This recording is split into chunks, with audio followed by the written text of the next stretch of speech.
Hello and welcome to the Untitled Car Show. I'm your host, as always, Ike. We have begun Opposite Lock Month. We're joined today, you can hear her giggling over there. We're joined by, on the site, she's known as Miss Mercedes, Smart Car Girl. I can't even remember the whole username. What's the whole username? It's Miss Mercedes Smart Car Girl. Okay, I was right then. Yeah, I didn't mess that up. Yep, so she drives one of the vehicles. I know we have personally on the show maybe teased a little bit about in the past, but uh, Yeah. I find it absolutely fascinating. I kind of want to get right into it about this. Um, what's it like to drive one every day? Like, what's the biggest, like, I don't know, compromise that you find, like having to drive it around? And I'm sure, for those of you who don't know, she's out of Chicago. Are you out of Chicago proper, or are you like the suburbs? I'm in the suburbs, although currently I'm in Kenosha, Wisconsin. Oh, I love Kenosha actually. Almost bought a house there. It's a great little town. Um, Yeah, it is. yeah. Um, but parking with that thing, I'm sure, is the best benefit. Is kind of what I've gathered owning one of those things. Yeah, I mean, for me, I extrapolate a lot of different fun benefits out of it because, like, I've driven a ton of things from my car all the way up to like big 26-foot long U-Haul trucks, and for me, this is definitely like the kind of car that fits me. Like, I really love like rowing through the gears. Like, I could red line and still be within the speed limit. It's definitely a different kind of experience. Mhm. It's it is kind of like the perfect little car. I don't know. See, it's so fascinating because it's things I should like in vehicles. And I really want to, and I'm very disappointed in. Smart has the worst PR department on the face of the planet. I tried my damnedest to get a hold of a smart car to like drive around for a little bit, and they absolutely like. Well, they took forever to get back to me, and they're like, no. So it's like, oh, thanks. But I love the look of the new one.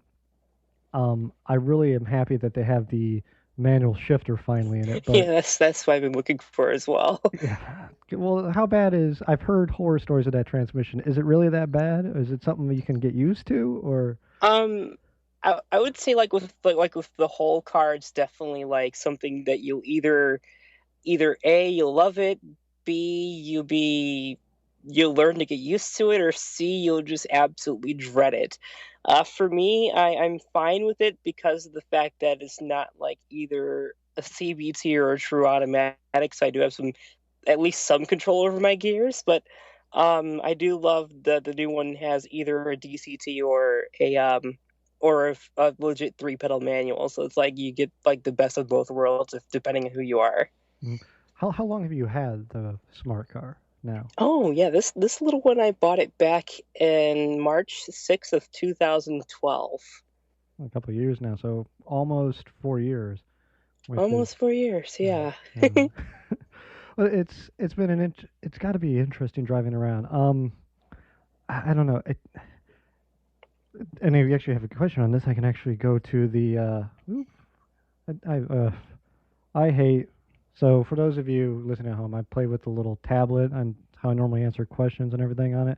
But unfortunately, it's a Samsung, and I do not understand them for the life of me. All right, come Galaxy on. Tab. Yeah. What is this thing? It's a Samsung, and that's all it says on the back. I have no idea what this is. My wife got it. My wife's all about this Google stuff, and I just don't understand it. There we go. Oh, and regarding the PR department, because I was like, oh, I need to say this.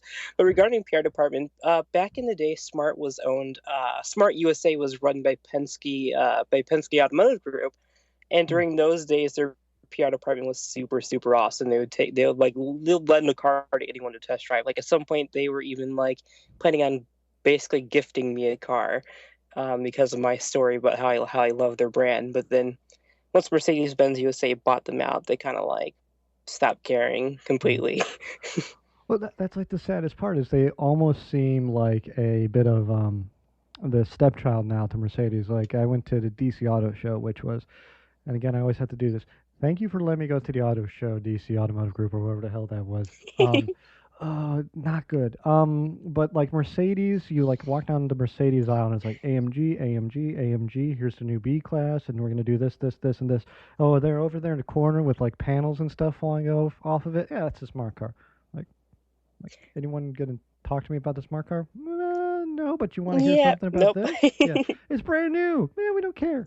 Like, It kind of used to be like that in Chicago. For whatever reason, I somehow gained a lot of like respect and traction in the U.S. Smart community. So I was reporting to Smart USA's media department saying how absolutely dreadful it is to see Smart at the Chicago Auto Show. And for whatever reason, he decided to listen to me. And like starting the very next year, they actually like professionally staffed it with people who actually gave a crap about like the brand they're representing. So at least, even though like sometimes they didn't put like in concept cars up, at least they had knowledgeable people who are willing to be answering your questions. They've actually kicked me out of the booth a couple of times because I outsmarted them at their own game. So well, it's the sad fact of it is that most of the people who go to those things are not enthusiasts. They just like read through sheets of information, and it's like, I don't. You've answered more than the 3 pages I have, so I have no idea what's going on. But it's yeah, crazy. no, like in Chicago, they don't even like ask. Well, I mean, usually what happens is I get there, that like I like walk around, I hear people like say weird comments, like they try to like put the cabriolet top up and stuff like that. And all of a sudden, I end up becoming like just like having like my own little thing, like taking over the booth and stuff. Usually, the main question is always regarding safety. Yeah, it's. I don't know where that really comes from. I kind of get it. I kind of don't. It's like cars have gotten smaller on one side in terms of like I don't know, crumple zones have kind of diminished. Like my Fiesta is a great example of this. Like going from an old Focus, which was kind of the size of a Fiesta, to the Fiesta as it is now, you kind of see like the places where it could crumple have kind of disappeared as like engineering and technology gets better. And it's like if you can understand that at a very basic principle, you should be able to understand you can over engineer a small car. I don't know if I would feel as safe in that as I'd feel in something else, but it's a new car. You should feel relatively safe in it. Yeah, Especially, I mean, what? Oh, go ahead. no, I was gonna Sorry. say, especially like it's not a car that you really blast down the interstate in. I mean, I That's what I do. That's why I've got so many speeding tickets. did speeding tickets in Smart. Did the cops laugh? Like it's like how because you got the 3 cylinder. To So be fair, I would get into so many more speeding tickets if it weren't for the fact that the cops would barely keep their laughter when they pulled me over. it, it's And they play the dumb innocent girl too. I'll be like, "Oh no, officer, I'm so sorry. I was just trying to get here so fast, and I'm running out of time. It's so late at night." And I'm like, well, just drive safely." how loud is that on the interstate? That's my other curious question about it. Like, Well, that's a bad and good question because um one of the things I did for my car is like was like not even like a whole like 2 months after I bought it, I went and bought a sporty exhaust for it, so it became extremely loud no matter what situation the car was in. And I kept that exhaust on all the way up until about 97,000 miles. So I'm back to stock exhaust now. So like I'm just now like listening to how stock smart sounds nearly 4 years after I bought my own car. yeah, it's yeah. That's again the world of an enthusiast. Like, oh, this is what it's supposed to sound like. Oh, but Yeah, I mean, it's on the expressway. It's I wouldn't say it's quiet, but I mean it's about what you would expect from a really tiny car with not much insulation inside. yeah. Well, it's curious because you're sitting basically right on top of the engine, so it's like I Oh can't. yeah, that you hear all the time. Yeah, I guess it wouldn't make much difference on highway speed or normal speed. I just can't imagine that little like how many revs are you pushing when you're on the highway speed? Like, On the highway, you're pushing about 3,000, 3,500, depends on how fast you're going. that's not as bad as I would have thought coming out of that thing. I don't know. I mean, it would do great with the sixth gear, but for whatever reason, they just decide, nah, forget about it. I'm sure that's a space issue. Like we can't fit anything else in this thing. Like I'm surprised it has like a windshield wiper bottle. Like just spray it yourself. But no, it's I don't know. I do have one adjusted to spray tailgaters. Oh, I do like that. I love that about the. I forgot that has the weird. Again, it's weird to me that it has that weird rear windshield wiper. Like, I feel like that's unnecessary, but I like it, and it. Oh, I find it really handy because like with the car has a very it has like a negative zone of like a negative pressure zone because of the weird the square back. Mhm. So like when you're driving in the rain, it does kick a whole lot of water onto the rear window. So that wiper does come in handy sometimes when you want to look behind you. Mm. Yeah, but you don't need to look behind you. Nothing important's happening back there. Again, it's such a weird, and it's. I'm sure you know better than I do. It was Swatch and Mercedes originally set this up, so it's kind of like weird in German and like over-engineered, right? Yes and no. I mean, what happened was the original concept for Smart was supposed to be it was actually a something that Nicholas Hayek actually posed to what's it called? Not Volkswagen, Porsche. The Smart was supposed to be built by Porsche, but eventually, I think what happens like Porsche changed like heads, and they're like, well, we're building too many city cars, so we're going to drop this project and keep on building the Volkswagen up, basically. And so Mercedes Benz ended up being Nicholas Hayek's second choice, but then since he wanted to build like an electric car or a hybrid, Mercedes Benz was like, oh well, hybrids, well, no one's really into hybrids, so they decided to build it like completely just petrol. And Nicholas Hague was like, well, you're just not agreeing to my concept anymore, so he dropped out. So it just became a solely Mercedes Benz thing Hmm. after basically after it launched. Yeah, it's shameful, I guess, on their end that it's kind of still not a hybrid thing because it would make sense. The big downside I always remember about Smart when it first came out, and the thing I would hear from non-enthusiasts was it's small and it doesn't get that good of a gas mileage, and it's like, yeah, but there's only so much you can get out of it. Like, a lot of people I know cross-shopped it with the Prius, and it was like, well, those are two completely different cars for two completely different Exactly, purposes. yeah. Yeah, like the one thing people don't really like understand because it's not really an American thing so much as is the European is that like the Smart is a city car, and like the thing about city cars is that they're not really designed to get a million miles per gallon, but they are really designed to make city living easier. And for the Smart, they settled it with admittedly an inefficient Mitsubishi engine that was pretty decent on torque, but otherwise was not very good on the economy side.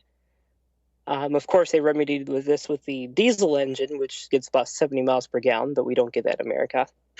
I would absolutely love to have our. Well, we don't get the Brabus edition now either, which drives me nuts. But that, No, I mean in America, I mean those were kind of pathetic anyways in America because they only were like a body kit and like not even a full inch of like lowering height. Whereas in Europe, they get turbos and like extra power. I know that's why I'm like, don't they know we love power and weird cars? Like, can't they just like it did the Fiesta ST teach them nothing? Like, give us these weird little goofy cars. There's a market, I'm sure. Maybe not a huge one, but man, like, Oh yeah, there's definitely a market. I mean, what happens like for example, the new 404 is out. And like a lot of people are like saying, "Hey, we wouldn't buy a Smart because it's only two-seater, but we would buy a Smart if they had a four-seater." mhm. And for years people have been saying this to Smart, and now they brought back that four-seater, and now it's only his rear engine, but his manual transmission, everything else like that. But like they didn't bring it over here. And Yeah, so basically most of us in the community have basically just realized that Smart's really only here to serve Mercedes-Benz's cafe credits, basically. yeah. I guess that makes perfect sense because I was always kind of curious as to why they did it. Now that you say cafe, that makes 100% sense. Like, and again, it's a shame because they do have great stuff other places, and I guess that explains why the Brabus won't ever come here and why we won't get the fun stuff because combined average fuel economy, woohoo! Like, Oh yeah. uh, Like China's one of their biggest markets right now for smarts. They really love the car out there. But America is like, we just want to sell them just so we can sell more S classes at high rates. yeah, I guess with gas being cheap, it makes sense to a certain point to the business, to the crude business-minded people, the non-enthusiasts. But it's like you can, I don't know. I feel like you could get more people into a smart if you actually put a decent couple of options of like engines and stuff out there. Like, for instance, like I can't when I was dealing with smarts PR people and I went, hey, I want to try driving a manual Smart. And they went, yeah, okay, go to a dealership. And I went, oh, okay. The closest dealership, I'm right outside of D.C. The closest dealership is basically Pittsburgh that has a manual one. They went, uh huh. Yeah, that's really bad because I mean, so far I've been checking out dealer stock. The dealer stock for manuals is absolutely dreadful, and usually the dealers stock boring things like all the interior is gonna be black and the car is gonna be some shade of gray stuff. So it's like when Mercedes-Benz took over, they stopped doing fun things like stocking cars or fun colors. Like they used to have matte colors and stuff like that, but it's like now they kind of discontinue those. And now when you want a special color, you gotta like order from the factory, or else you're gonna be saddled with some boring shade of gray. Mm. Again, it's disappointing. Now that I wonder, now that Scion's gone, they should try and position Smart to take that market because they could do fun colors, they could have interesting vehicles. Because it's weird and it's goofy, and that's what the kids love, or so I'm told. They should do. Again, I don't know. I want goofy. I don't know why every brand won't just give me my goofy crap I want out of them. But I don't know. I just basically like I don't want to say screw you Mercedes, but screw you Mercedes. Like, please give me cars to test drive. But no, I just give me more goof. You make AMG, you understand people like crazy crap. Like, give us the Oh crazy yeah. crap. Like, I don't know. Just try. I don't know. For whatever reason, this aspect of like the kind of dying off of the fun economical cars, like the small cars, which is again, I love. I got the Fiesta ST a couple weeks ago, and I Oh absolutely love. Oh really? yeah, no, yeah, it's a fun little car. I don't know if I've talked about this on this show. Maybe with Steve a little bit, but last week. But yeah, no, it's fun to have a powerful small car again, especially living outside of a metropolitan area. You really perfect example today on my way to work. There was a Nissan GTR and myself driving slightly above the speed limit on our way to the DC line, and I was Quote able unquote to, slightly. yeah, very quote unquote slightly. I was maybe a little bit late for work, but we're driving in and out of traffic, and where the GTR has the power, and that thing is, I've never seen one of those things actually just take off before, and in Oh person being god. behind it, it was just like, yeah, that's why that thing's real fast. But as soon as we hit traffic, just cutting through traffic, I was able to get around and past a person. I was like, this is why fun small cars need to exist, and this is maddening. Like, again, I don't The really new one mind. though is yeah, the new one though. Go Hmm. ahead and actually I have a comment about that, but yeah, go ahead. No, no, I was going off on another weird tangent, so go ahead. Oh, tangents are great. But Yeah. actually, the new one, I drove that in Chicago because they usually like when the 451, that's the second generation model. When it was first released, they did a country tour where they drove the cars around the country and basically let people test drive them. So of Hmm. course they did it again with the new 453 model, and I got to test drive one. Of course, it was the DCT model, but one thing that I really love about it, but it's the turbo. Because when the turbo spools up, it gives you a kick of power that's very strangely satisfying that my car does not have. Like my car is very predictable with the power. It's like you know that you've got very little steam, but at least you can have fun with what you have. The new Smart at least gives you a slight kick and a jolt. It's like, whoa, that's I did not see this coming. You're like, oh, there is power in this thing. I don't know. I like that. What's the difference in horsepower? Do you know? I'm sure you do. Um, mine has mine has 70 or 71 horsepower depending on who you want to listen to because the numbers have been varying depending on source. Hmm. The new one has about 89 horsepower, um, which it does weigh a little bit more, but the track is wider. So actually, the 0 to 60 time has still been vastly improved. Hmm. And with the dual clutch transmission, at least you don't feel like the transmission jolting you in through each gear. It's nice, swift engagements through each gear. Yeah. It's I very unsmart like of that car. Not your typical smart, to be honest. yeah. I, and the other thing that's kind of curious to me is it kind of fell into this weird branding thing that I never quite got why it works for certain things but doesn't work for other things. Like we made smart water. It's terrible for you, but you're an idiot, so you're gonna buy it. And smart car. It's a small city car. It's not gonna kill you like the water is. It's a car, smart car. And so people are like, they're trying to talk down to me, saying I'm smart driving around. I'm like, I don't know. Again, I don't understand a whole weird stigma, I guess, associated with those cars. So Yeah, it grew up over the years. I mean, like SMART itself, it's just an acronym for Swatch Mercedes Art. But like yeah, most people don't ever know that because even the marketing department themselves so it doesn't even push that, so no one knows what the name means. So when people see it, they just think, oh yeah, the car's just being pretentious because you see smart and nothing else. But yeah, the way you see this car thing is so smart. But yeah, it's something that no one ever really knows about. So that's also possibly why it ended up being called smart car with among basically mostly everyone. yeah. Because I have no clue where that term was eventually coined. Because you never say things like Ford car, you never say like Chevy car when you don't know the name of the car. But for whatever reason, smart stuck around with keeping smart car. Well, I think part of it was they ended up with just one model so quickly. I don't even remember if they sold. What was it, the Smart 44, the original one? Did that even make it into the states? I don't remember. The original one, I've seen one in the States so far. Yeah. I saw it in an insurance auction. It had a VIN number of a 42. So I have no idea how that was legally, how that car was ever registered as a 42 because it clearly wasn't. Hmm. But the first generation of 44 was actually just a Mitsubishi Colt, and it was like it was sold for evolved for 2 years. It was actually the first Smart to actually have a legit manual transmission because of course it was a Mitsubishi, not a Smart. Yeah. So It, again, it's like I guess that's why it ended up being the smart car because if it's just the only one you ever see is the smart that's true. or Yeah, two, it's like, well, that's the smart car. That's all they make. Like, uh, that's true. Yeah. mhm.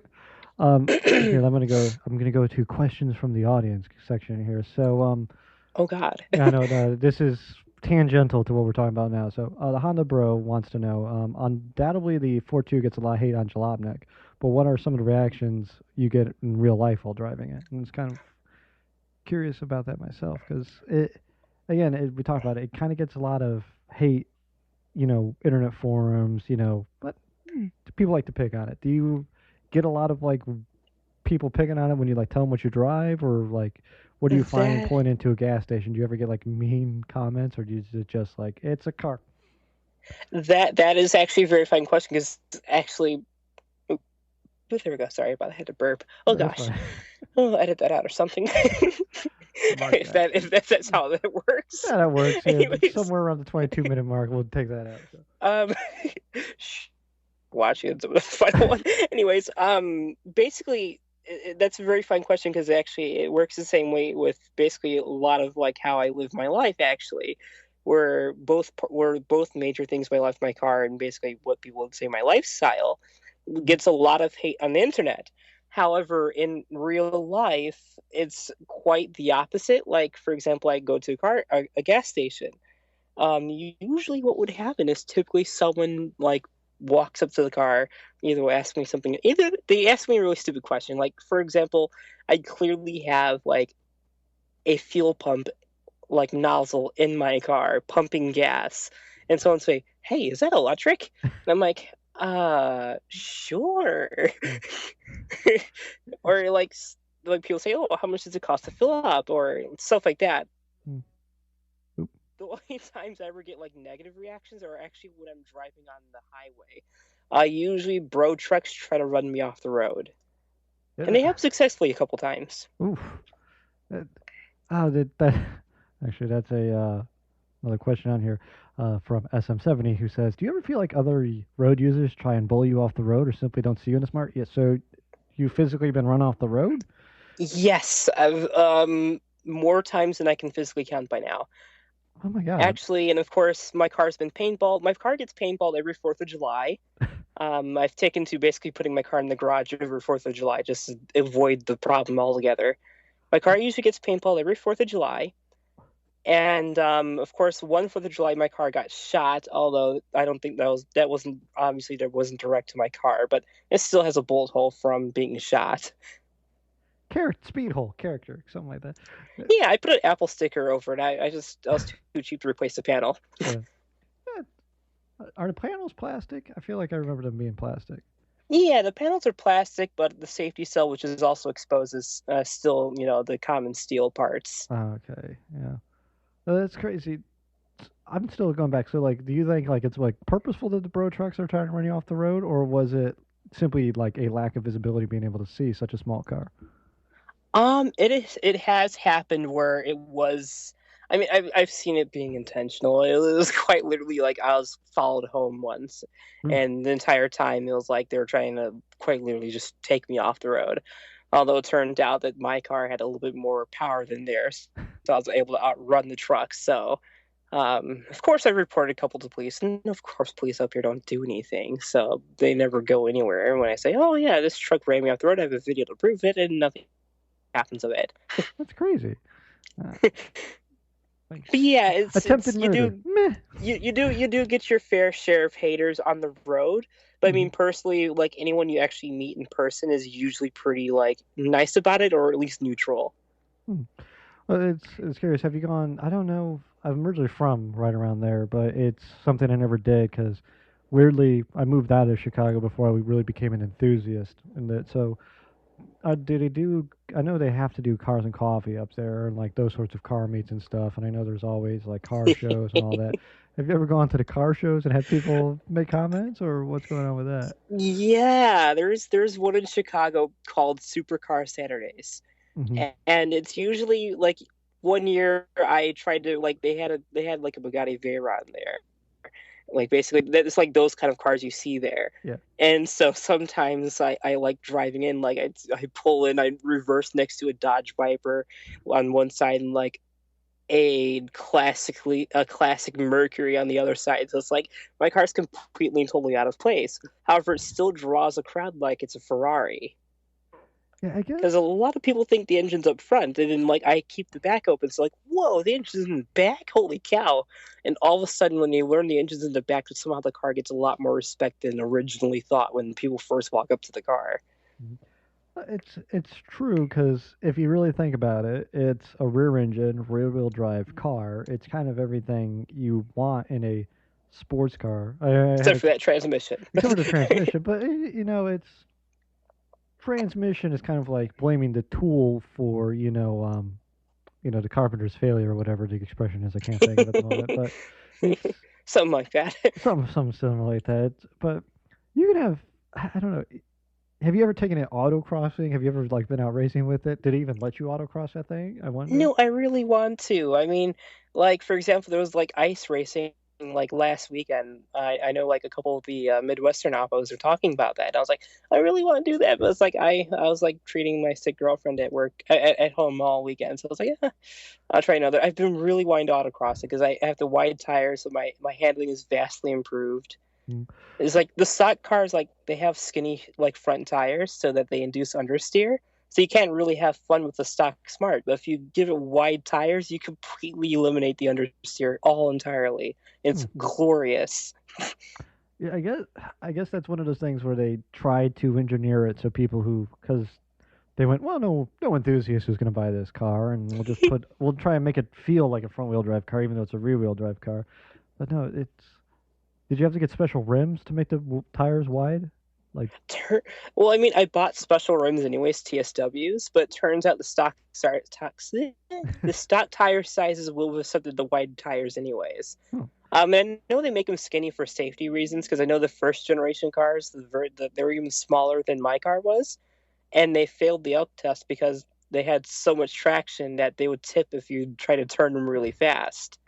yeah, So of course that's their safety against it, like saying, oh, "Okay, well, we won't let you drive too spirited because you may flip the car." that makes me kind of nervous for you autocrossing it, but yeah, like, you could tip over. Well, I know. I have gotten it on two wheels once. Oof, I'm imagining that's pretty scary. Like, Not at all. I'm crazy. remind me not to drive with you, I guess. Just turn off traction control and have fun. I mean, that's probably why my wheel bearings are gone, actually. Perhaps. It's okay. So, have you tried any sort? Have you been drag racing with it? I have to ask because apparently that's a question Drag from some. racing. Drag racing. Okay. I, Um, I saw Drag someone racing. autocross a Nissan Leaf, so I've seen everything crazy. Okay. I mean, I've seen smarts autocrossed. We have people in the smart car community who've autocrossed them. They've done pretty well. I mean, I bet I could probably do better than them because they like the demographics of smarts actually they try to go for young people like Scion did, Yeah. but it failed. The majority of smart car owners are about the same age as a Scion owner. Hmm. So it kind of worked out in the same way for them. I'm practically one of the youngest people to own a smart in the United States right now. Hmm. So it's but yeah, I this usually I can't race anything. If I race anything smaller than a school bus, I will lose. Um, but I've noticed that the Chevy Spark is actually remarkably slow, and I can beat it in a drag race if I tried hard enough. There's so many races I would just absolutely love to see, and that's up there. Like, I Spark mean, I try to versus put up Smart. like Yeah. I try to put like a Cobra. I like when I leave Smart Car, not Smart Car, Supercar Saturdays. I try to like just joke race to supercars like the Bugatti Veyron, and like holy crap, that thing takes off and disappears within seconds. I Like I'm not even like fully downshifting into my next gear by time it's already a half a mile away. I, don't- it, I again like it's mind blowing. Like today was like the first time I really saw how fast like a GTR was, and I'm like the GTR is like takes basically as long to get to 60 as a Bugatti Veyron takes to get to like 100, and that's just crazy. And I'm just like sitting there thinking like brain melt. Like I just can't imagine. Yeah, it's so crazy. I can't even imagine having enough money to afford one of those cars. Oh, I can imagine it. I just want it. Like, just give me, give me, give me, give me, give me. I like the Polestar, the V60 Polestar. I got to. I loved those colors so much. Oh, I love it. Well, actually, you can get it in a duplicolor spray can, and you can spray the Smart. Maybe Well, Polestar actually, my blue. smart is a. I like the blue my smart is. Although I may end up getting rid of the smart soon enough because it is plagued with problems. Mhm. I guess that's the next. Since we have the natural segue there, so you've had the car 4 years, and 4 years.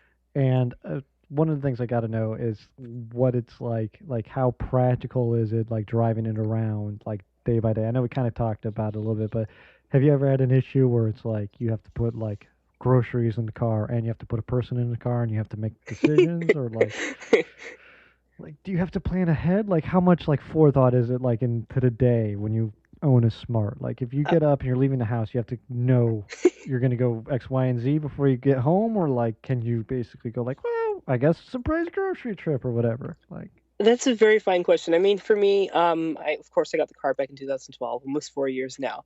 mm, I'm quite literally one gas tank away from 100,000 miles now.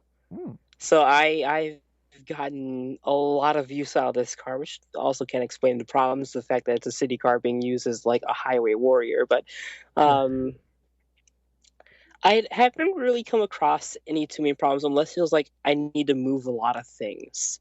Because the car does move a decent amount of things by itself. Like I can move like four tires, but it's like if I need to move four tires and something else, that's not going to work. yeah, And then usually my solution is just do more than one trip because the gas is like $10. Like currently right now it's like $15 to fill it up. So worst case scenario, make two trips to do the job that a bigger vehicle can probably do in one. yeah. I guess that's basically it. Unless you're moving halfway across. Could you get a trailer hitch for a smart? Just Mine's random. wearing a trailer hitch. How much is the tow capacity of a smart? um well, Smart USA highly recommends against towing anything through Smart.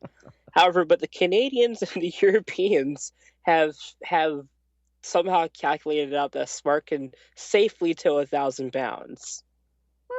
That's enough. That I've seen videos of a Smart towing another Smart, so it is possible for them to tow another vehicle or a lot more weight because they weigh 1,800 pounds. But they say the safe weight is 1,000 pounds or less, with a tongue weight of 200 pounds or less. Yeah, that's not bad. I mean, if you're, I was just thinking because I've had to move across the country a couple times, or from one place to another place, and then from that place to another place. But and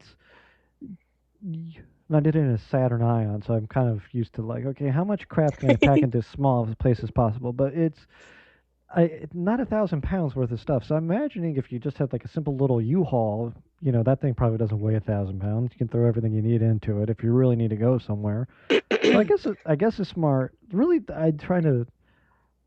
I don't know. For whatever reason, I have been in love with small cars recently. Is kind of what I've figured out because For a moment I really wanted a Japanese K car, and I was like, I could get a couple K cars, and then I wanted a Fiat Oh, an 500, like an AutoZam original one. AZ1. That'd be really fun. I know, like a Fiat 500 maybe, and then I was like, well, I have to trade in the cars anyway.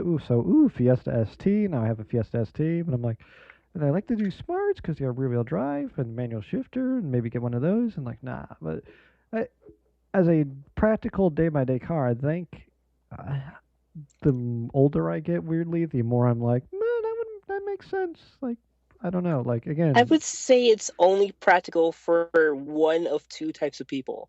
hmm, It's practical as an only car if you're someone like me where you live either by yourself or with your girlfriend.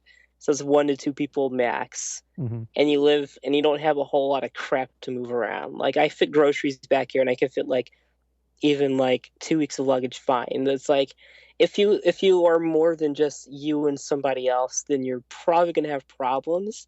And at which point the car will probably not be great as an only car. So like if you have a family or anything, it'd probably be great as like your commuter car or your winter beater or something, but definitely not as your only car no, because the practicality starts kind of weighing down on you if it's your only car and you have a family. yeah, you definitely need. It'd be like owning a Miata and having a family. It just doesn't. It just doesn't work. Like as the only car.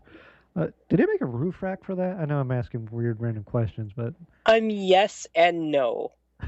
Um, they only in Canada, right? I mean, they have them for the in the U.S., but like it's another one of those things where it's like Smart USA doesn't really want you to do that because with the coupes, they have roofs that are incredibly, how do I put this nicely? Fragile. Freaking terrible. Oh, okay. Um, the roofs can't take any weight whatsoever because they're like okay they hold the record for like the largest automotive glazing for polycarbonate ever, which isn't something great because that means they're crazing, they're hazing up and crap like that over a short time. So of course they don't want you to put anything that could possibly weigh on the roof on top of the car. But I think Yakima or whatever, I think it's Yakima, right?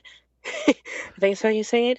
Yakima. Anyways, Yeah. they have a roof rack for a Smart, although Smart really does not want you to do that. Yeah. I Yeah. do say a Smart with a roof rack does look pretty cool though. It's one of those things where some people hate on the roof rack. I don't know. Again, I'm crazy because I like wagons. I like small cars. I like hatchbacks. But roof racks on anything, especially hatchbacky things, always just looks so much better. Even though you don't need necessarily when a smart car you do, but in most hatchbacks you don't necessarily need that extra space. But it's just fun to have that extra space Oh up top. yeah. Like we have a guy who has like they make like 2 inch, I think it's 2 inch lift kits. They make lift kits for Smarts. They make they make lift kits for Smarts, and we have a guy who got a lift kit and got like pretty knobby tires on there, and then he got the roof rack with a spare tire on top of it and like like rally cell fog lights in front and on the roof rack, and the car just looks freaking cool because especially has like the little rally cell like antenna and stuff like that too. So the car looks really awesome, and apparently he takes it off road too, and it works pretty well.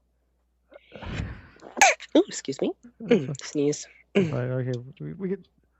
Yeah, it was a cute sneeze. We can leave that in. Uh, we'll take out the thing from earlier that I may or may not like. We'll figure out Yeah, how to I get everything. may. Yeah, Oh, we're not even done. But oh God, I may or may not be coming down with like a sore throat. So oh, I'm sorry. Yeah, that's fine. You've only been talking for 38 minutes. We'll be fine. But really, 30 minutes? Huh? Wow, that's a great conversation. yeah, talking cars is always great conversation. I don't know. Oh Again, time yeah. always seems to fly by with the podcast thing, which is why I normally go over time. But I'm trying to Over think. time, what's your normal time Well, I limit? try and shoot. Here's the thing: when I talk to like powerful people, like for example, like a good example is like Patrick George. When I talk to him, I'm like, 45 minutes, and then an hour and a half later, he's like, "Can I go now?" Like, "Oh yeah, yeah, I'm sorry, I'm sorry." It's like, yeah, it turns into a thing. So when I people mean, ask it's me always time good. limit, it's like 45 minutes, maybe an hour and a half later. Man, it's bad. But God, Oh, I'm watching someone carry a pizza. Huh. oh, I could go for pizza. Well, again, see, you're making me jealous. You're in Chicago. You got the good pizza. Now I'm like, Well, oh, I'm in Kenosha right now, so I mean, their fare is like because I'm like at a gas station right now because I was racing home from college and I was like, okay, well, actually, he's gonna give me 15 more minutes. So I was like, I'll just park at a gas station. So I'm basically just like watching everyone do their thing, and I'm watching a lady with like two pizzas just tossing them in the garbage can. Oh, They look like they have mold on them, so. you could have told me. I would have been like, again, I'm putting down the baby and trying to do stuff. And again, for people, this is one man operation. And I come home and it's like, I got to get all this stuff done and then we're going to do this. So you could have told me and I've been like, okay, we can take a little bit more time. But Oh no, I actually prefer it this way because where I live right now, because I kind of like ran away from home and stuff. Because where I live right now, there's like kids and stuff, and they're sleeping right now. So this is kind of like the best kind of thing, so I don't have to like whisper or anything. So gotcha. Well, that's good. Crazy. Like, then I get to watch people, so that's really fun too. and people watch it. Wisconsin people are kind of weird, though. I don't know.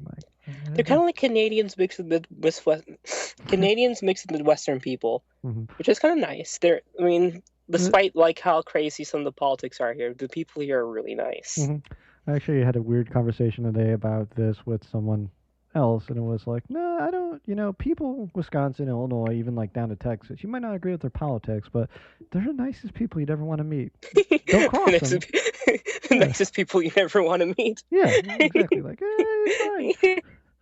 Like everyone's nice. They say hello, and then it's like, yeah, I don't know. Like, but it is what it is, I Yeah, guess. that's kind of how it is, especially like the bro truck culture around here. I mean, even last week I saw someone like a Jeep Cherokee, like an '80s Jeep Cherokee, try to run someone off the road. They quite literally had like a road battle, like Mad Max style, and I had to like pull over. I'm like, okay, if these guys get into a crash, I'm definitely gonna see what happens here.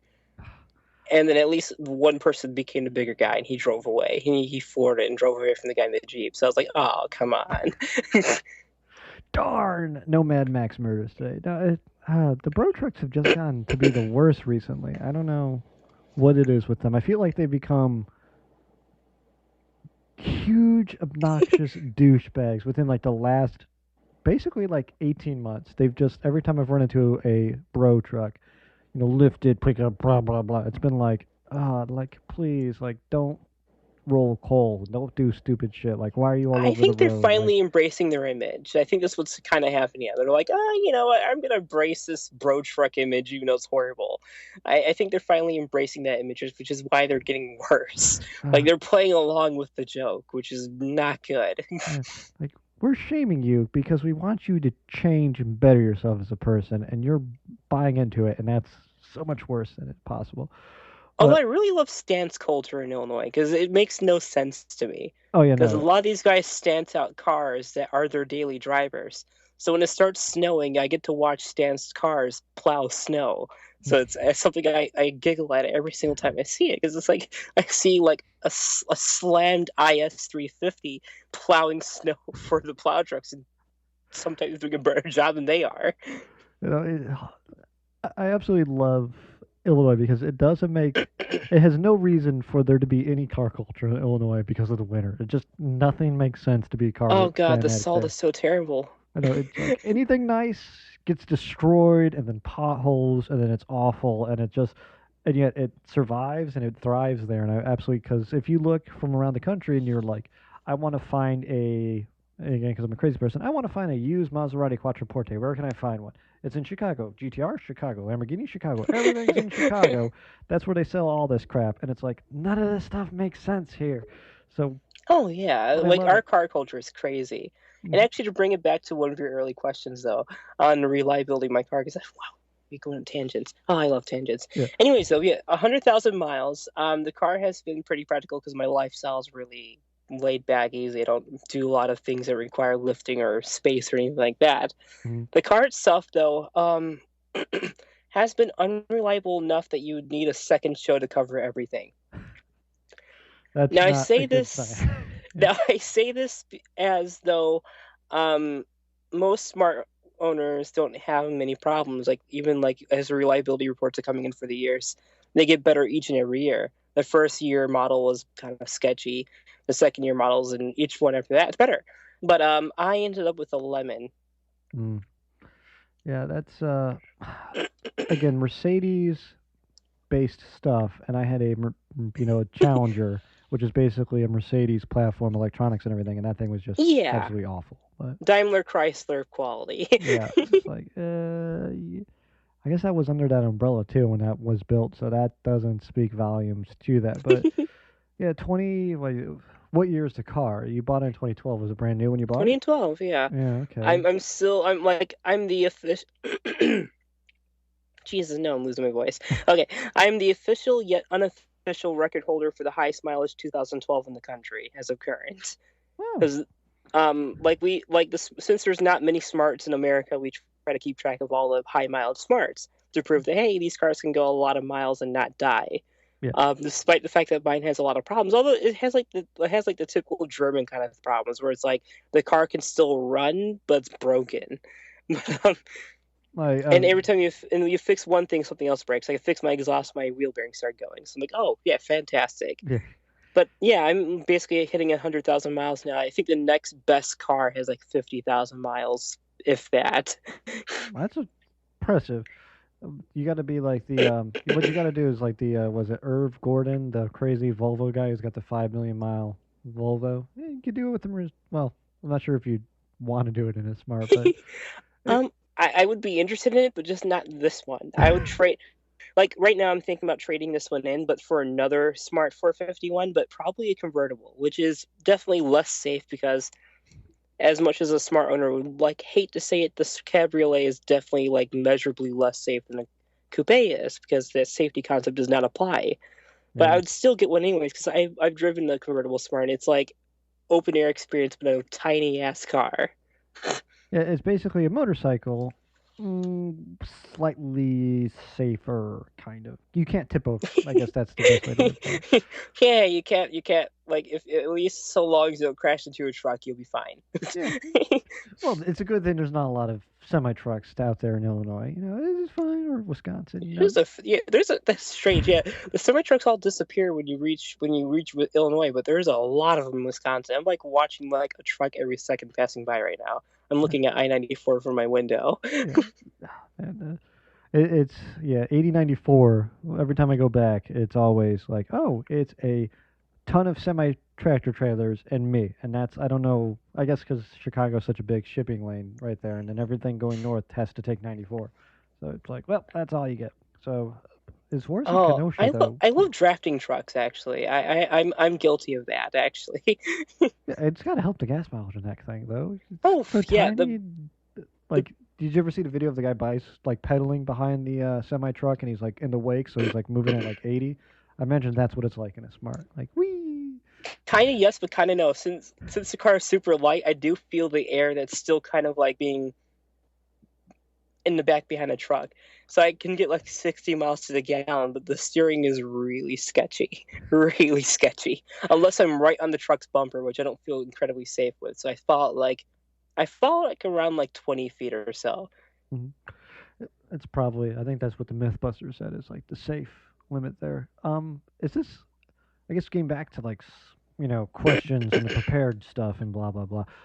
Is this the first car you've owned? Is this something you kind of like got into coming up? Like how did you end up in a smart? Like that's kind of Okay, like that's a great question. Please, I have some drink left here. yeah. I always have to get drinks myself when I do this because this is something that just wears out the Yeah, see, voice. I've never done this before, so I have no idea. Like, yeah, podcast. Okay, yeah. Mhm. Note to self, future podcasts I may appear on. I need to drink water. Mhm. Anyways, Alcohol's that's better, a but that's you're in a a car. very fine question. For me, it started off when I was like 15. Because like the way my family structure is that I have to do everything my mom does. So even if it's something completely inane that she can do herself, I had to be with her when she did it. Mm. So there's my dad has this thing where he always wrecks every single car he buys and owns. So it's like he has a car for a year, he breaks it. The best car he broke he somehow figured out how to split a Saturn in half by hitting a curb. So that was fun. And I think it was after this Saturn. No, it wasn't the Saturn. It was a different car that he broke or got repossessed or something. My parents are horrible with that kind of stuff. Anyways, that my mom and I had to take my dad to work. And so when I was with her to pick him up from work one day, we were like, hey, my mom was like, "Hey, we should go check out these smart cars." And the 15-year-old me was like, "Huh, well, s- smart car. What's that? Is that a car that drives itself?" Which is Yeah. ironic because now we do have cars that drive themselves. But Mhm. back then I was like, "Huh, wow, the car drives itself. Well, what is a smart car?" Yeah. And then we pull up to this dealership. I'm like, "Okay, I'm still not knowing what we're getting into." And this, of course, was in 2008 when they first released and all that fun stuff. Mhm. We go through the doors, and the first thing we are greeted by a really well groomed guy in a suit. It smelled supremely awesome. Like I have no clue what kind of cologne he was wearing, but oh my god. Um, and like this guy was like not your typical car salesman. He was like, "Hey, what's up? I want to show you about this cool car, these cool cars they have here." And you just want to have a conversation. You just want to have fun with us. I was like, "Whoa, this is different. I'm in a car dealership and I'm not being haggled. I'm not since I was a kid, of course. I wasn't being pushed into like the waiting area and stuff. This Yeah. guy was like, "Hey, I want to show you this really awesome car." And then he shows us the cars he had on stock. It was like a convert. He had the convertible. He had like a Passion, which is like what I'm driving now. And he was just showing us around there, and I'm like, wow, this is different. That's the first thing I responded to. I'm like, this is different. This is like not what I'm used to. I'm used to like the guys in high school are like, hey, buy a Corvette, buy a Mustang, buy um a Camaro. Yeah. And so this was completely different from those cars. I'm like, okay, the engine's in the back. And like they rearranged the normal parts of a car to fit into a tinier space, a significantly tinier space. And for me, that was like, holy cow, that's mind blowing how they figured out how to put a real car into a smaller package. Mhm. And then like it was like so quirky and stuff. I'm like, I was like, I loved it. And then he, of course, gave me a brochure. And from that day forward, I read that brochure front to back several times. Like, I know every single fact about this car but the compression ratio because I keep on forgetting that stupid compression ratio. But I've read the book front to back so much that, like, it became like hard coded in my mind. Okay, this is the car I want. This is the car I want. This is the car I want. Mhm. And, like, even like when I said it, like, to like people at school like, "Oh my god, you want a smart car?" And for every year following, up until I actually got the car, they were calling me not so kosher names. Usually a certain three lettered word starting with F was what they called me. Mm. Um, or they said it was a girl's car, which was very ironic. Yes. Boy, did I prove them correct. um, um, but yeah, I mean, eventually, I got with the communities, and like I told my story about how I fell in love with the car. And like even back then when Roger Penske owned Smart, they're like, holy cow, this is like someone who's really like in love with this. We really like this person. Mhm. And they were so like moved by my story of like loving the car that they were planning on giving me one. But then of course they they fired the guy who was running the company and they decided, let's forget this person. But yeah, it's like for me, it's like a love story. It's like something like I saw it like the very first second I saw it, I'm like, I love this. I want one. I will make it my mission to get one. And for 4 years, I worked super hard to get one. And like finally in 2012, I got it. And then like all the people who didn't believe me, all the people who called me bad names, were like, holy cow, you actually achieved what you wanted to get. And like I've got like massive respect from all the people who teased me ever since. So, like this is like I didn't think you were serious, but you were serious and you chased your dream. That's awesome. It's very rare your dream car is such an obtainable price, I guess. Um, Like I have two dream cars. Like I have like my attainable dream car, which is my Smart, and then I have like of course the childhood dream car, which for me was the McLaren F1. Like I had a poster of a yellow McLaren F1 on my wall as a kid, and that was like my ultimate dream car, and still is my ultimate dream car. So I have one that's like I like attainable ones, and then still like ones that I may never be able to afford. So at least I can at least keep myself happy in the meantime. You get one, you're working your way towards the other one. It's fine. It's fine. You'll get there. Again, a Yeah, weird, goofy, strange car. And again, this is why people need to build more goofy cars like the McLaren. It's got three abreast seating. That's weird and yes, that's goofy. It's nice. Quirks make cars fun. No one wants. Everyone wants. yeah. I mean, Hmm. even bad quirks. I mean, even bad quirks can be perceived as good ones. I mean, with the smart, there's the only thing I really see bad about it is the fact that the transmission is depends on who you are is a bad thing. For me, I'm used to the German cars. I have single clutch gearboxes. Like even like a Maserati Gran Turismo has effectively the same transmission the Smart does. It ships the same amount of lag and stuff. And people really never complain about those because you can hardly afford them. So like I'm used to transmissions that have that shift lag. So for me, it's like, oh, no big deal to me. Especially after I learned how to drive my dad's Saturn, I'm like, yeah, this is no big deal. I mean, the only difference is that I'm not operating the clutch myself. Yeah. But it's like, definitely, it's not the car for everyone. It's effectively the car either you love or you're gonna hate it. It's no middle ground. It's not a car you live with. It's either you love it or hate it. Uh, And when the car first came out in 2008, that's what happened for a lot of people. They kind of jumped on the same like Elio bandwagon. They reserved the car without knowing what the heck they're getting into. yeah. And when they finally got the car, they're like, "Whoa, I do not like this." And that's why you see a ton of 2008s on the used market right now because people dumped them as soon as they could. Yeah. It's kind of sad. I don't know because I almost pre-ordered an Elio, so or Elo or whatever the hell, however you pronounce that. I was this close. I'm like, honey, can I get this? No. Like, okay, but I don't know. Again, weird, goofy, economical cars. Uh, it's I don't know quirks, and I don't want to go back to it too much, but I love quirks. You want to brag about stuff. You want to complain about stuff. It gives the car character, and I don't know if there's many cars out there. As much as I like to rag on a smart car, there are probably is not a car out there that has as much character as a smart does right now.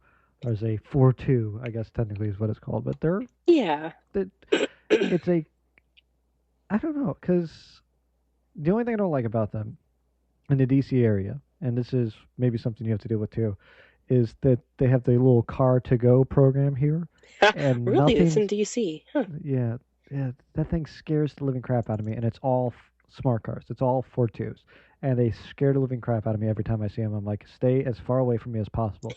So I've just like got this like natural like bunt clutch reaction now. Whenever I see a smart car, I'm like, is that a car to go? No, thank God it's not. Like, or if it is, it's like stay far Yeah, away. they're glorified rental cars, so people drive them like that. So Well, it's worse because it's like I don't always drive a car, but when I do, I hop in this car and then drive it like a madman. Like, no, like just stay as far away as possible. Or I don't know how to drive it. I have seen a smart car flipped in DC, a car to go on its side. So it's like, wait, did yeah, you see it from driving or from someone vandalizing it? Because car I tipping is actually a thing. I went People, around a it's corner and I saw a smart car on its side. So I was not 100% sure if it flipped over while it was trying to make the turn or if it was trying to avoid something. But I don't think it was in a parking spot. But I have no idea. Yeah. So wait, I guess that's another question. So you've had the car and people mess with it, and you said car tipping is a thing. Has anyone tried tipping your car? no. I mean, car tipping is a thing, but it's typically a thing for whatever reason. It's typically a thing down south and out west. Hmm, It's not really a Midwestern thing because Midwestern kids have actual cows to tip over. makes sense. So, it's mainly hugely a thing down south and out west where you got like the kids saying, "Oh yeah, urban cow tipping," and for a while they've actually had Facebook groups on it, like saying, "Hey, if you find a smart car, tip it over," and they had a point system awarded for like certain smart cars you tip over or how many you tip over. So they actually had like an incentive to tip over smart cars. You get like imaginary points on Facebook and like, oh, all your friends like you, some crap like that. It is. I get it. I know, but I kind of because teenagers are going to be stupid, and now they Oh just have a yeah, method of communicating with each other, doing their I stupid was a shit. stupid teenager myself. Yeah. This is actually not my first car. It's actually my second car. My first car was a 2001 Kia Rio sedan. And my blunder for that car was I did obtain a nail in one of my tires. I did obtain a nail in one of my tires. And being the invincible super teen I was like, it's a nail in the tire. It's going to stay in the tire no matter what I do. So I put some Fix-A-Flat in there and the nail, and of course it stopped leaking air. So I'm like, okay, nail in my tire, it's not leaking air, who cares? problem solved. Yeah. Problem And solved. Yeah. that's when I found myself going about 120, oh no, to be fair, 110 down I-90 in Rockford. And then also I look at my rearview mirror, I'm like, huh, why is the rear end of my car very low to the ground? I'm like, oh shit. I pull over. I'm like, oh wow, the nail ripped clean out of the tire. And I'm like, why am I surprised about this? I put a nail in my tire and I'm driving 100 miles an hour. Of course it's going to come out eventually. Yeah. Uh, uh, uh, the Plus my tire did record the plus tire my didn't record. Oh, go explode. ahead. I'm just like, No, it didn't. It just lost. It just gradually lost air. I would say I got my stupid Saturn nailed the tire, same thing, going down the expressway, and I was like, meh, and then all of a sudden just the entire thing just blew up. I was like, I'm very jealous. I wasn't even doing that fast. I was doing maybe 80. Like, I'm jealous of you. When you're, And then my worst thing with my Kia was effectively the thing that killed it. Um, not very long after I got the car, I decided to make a record because I was picking up a friend from Union Station, Chicago. So I Mhm. decided to make a record. I was like, okay. And besides, this is past the statute of limitations, so I can't do anything about this. Anyways, um, I picked her up from Chicago Union Station, and I'm like, okay, let's see how fast I can get her back home. I hit the interstate. I don't remember paying toll net. Wow, maybe I skipped the tolls. Anyways, I hit the interstate. I got from Chicago Union Station to Six Flags Great America in 19 minutes, I'm trying to. which the average time, like for people who aren't in Chicago, the average time is about an hour. So I beat the clock by an incredible amount of time in a car not meant to go that fast ever. And I'm, that kind of killed the car. What finally killed the car was when I tried to beat the record again a year later. And I did it in 21 minutes that time. And the car, after I reached the Six Flags, the car was like, okay, I'm done with this now. And that's when I was like, okay, I gotta trade in this car. I properly killed it now. I just imagine that Oh my engine was god, there's a just coach bus groaning. going with his doors open. Like, all the things you see in Kenosha. I'm just the only thing that makes me happy is these crazy people are probably all Packers fans, which and those guys are. It's heading towards Illinois, but I mean, its luggage tray is open. It's, oh my god, like I see suitcase. So well, someone better flag that bus down. Oh boy, I'm gonna see the suitcase on the road tomorrow, aren't I? Yeah, probably. Free stuff. Yay. No. So the Kia died. So it just died pure mechanical I mean, it fiery wasn't death. dead, but it was on his last legs. I mean, as it was, I was the kid who thought like, okay, I could solve problems using inventive and zero cost solutions. So I found like 10 quarts of motorcycle oil in the garage. So after I overheated the engine once, I decided just to fill it up with motorcycle oil, saying, "Ha, there we go, I solved that problem. Now my car's running synthetic motor oil." Yeah, no, not so much. Yeah, that's The engine ran better, and I never told the dealership that I sold it to, which was CarMax, that I put motorcycle oil in the car. So, and CarMax bought the car for 300 less than I paid it for. So I was like, okay, I didn't lose much money on this car, and I abused the crap out of it. So, that's the weird thing about Kias. I have never heard anyone lose money on a Kia. Ever. It's like they're worth nothing when you get them, and they're worth nothing when you sell them, but you don't lose any of it. That's yeah, one. secondhand Kias are the best, worst cars you could possibly buy. Yeah, man. Maybe I made a mistake with the Fiesta ST because I had a buddy. He had a Kia. I forget what it is. I want to say it was a Rio, and he had the radio stolen out of it twice. He like had like bits and pieces stolen out of that car. He bought it used. It was an '04. He bought it in 2010, sold it in 2012, and actually got more money than he bought it for. I was like, how? You don't have a radio. You don't have anything in this car. Like, man, I don't know. People bought it. Like, My car didn't even have working cooling fans. And I found out with my car, like the best way to keep the engine from overheating was to speed. yeah. I figured out the engine overheated only when the car was stationary.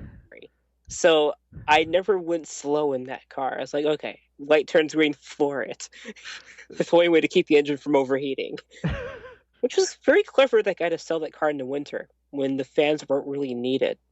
Yeah, Chicago winter. You Because don't when need cooling because when fans. spring came around, I'm like, wow, the fans don't work in this car. And that's how I ended up with, like having to change oil out because I bled the oil out by overheating the car by massive proportions.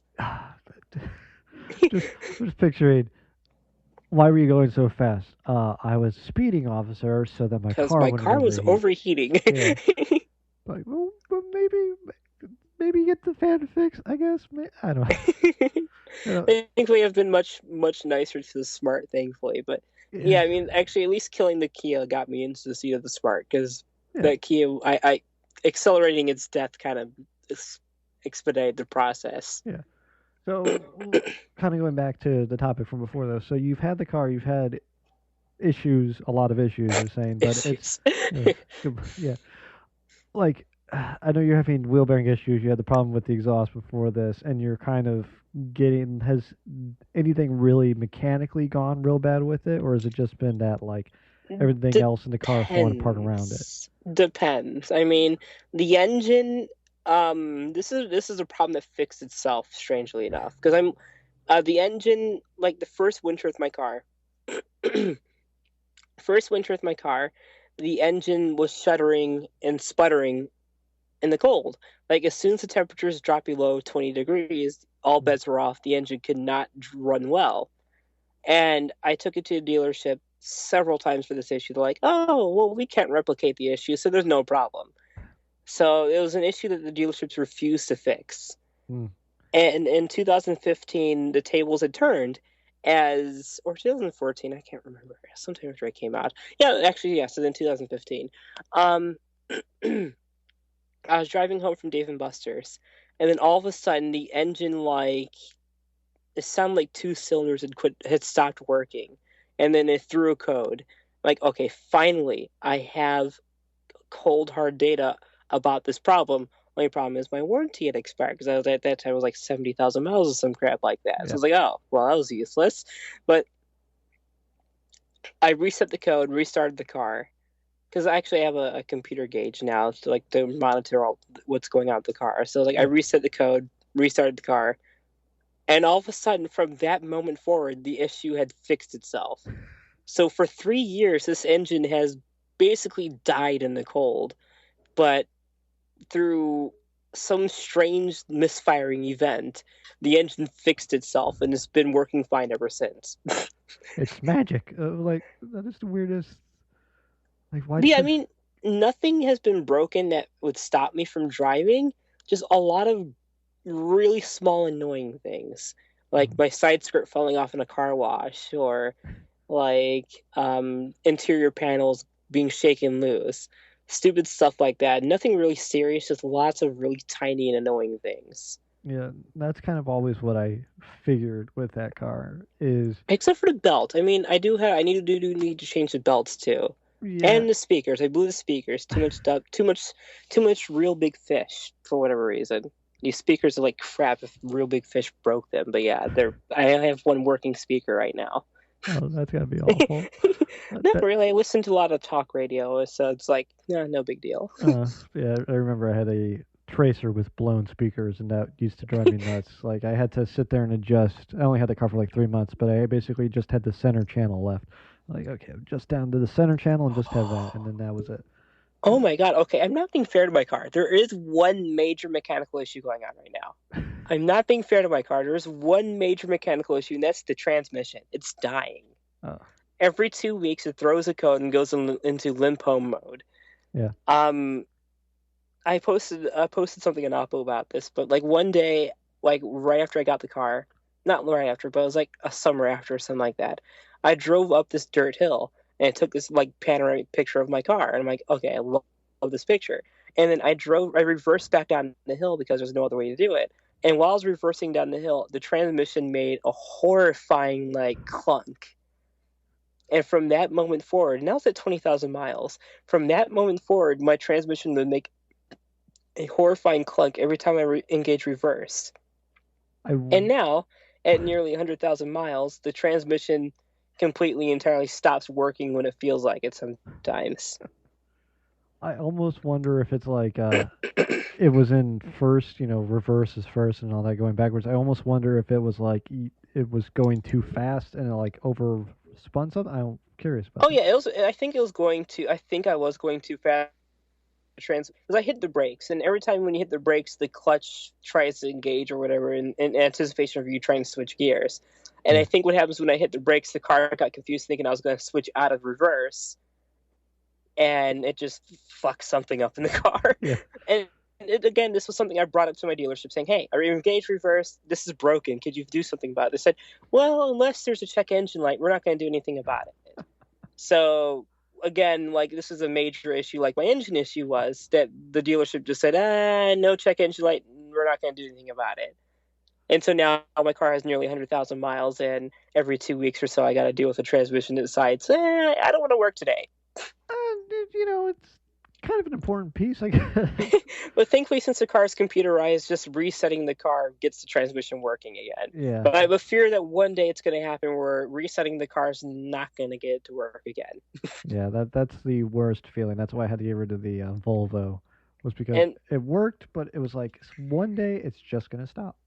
and since it is a Mercedes-Benz product, the parts aren't exactly what I would call affordable. Mhm.